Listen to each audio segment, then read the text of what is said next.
Welcome to Man Does Tech, where I solve the problems you didn't even know you had. You begin by selecting the exact part you want to style, a block, mesh, or model. Once selected, open Properties and add a Surface Appearance instance.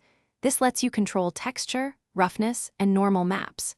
You do this now so changes apply immediately. Make sure the part has a material set to generic or smooth for best results. Save version 1 before heavy edits, because reverting is faster than reconstructing complex UVs or maps later. With Surface Appearance added, import your image maps into Asset Manager and assign them to albedo, normal, and roughness fields. Once mapped, tweak tiling and offset to align patterns.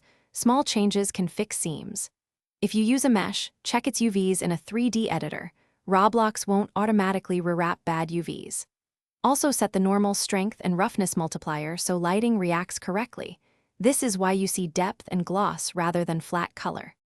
Finish by previewing your part under Game Lighting. Use Play and Render View to confirm reflections and shadows look right. Once done, optimize textures. Downscale oversized images and enable compression to save memory and improve load times.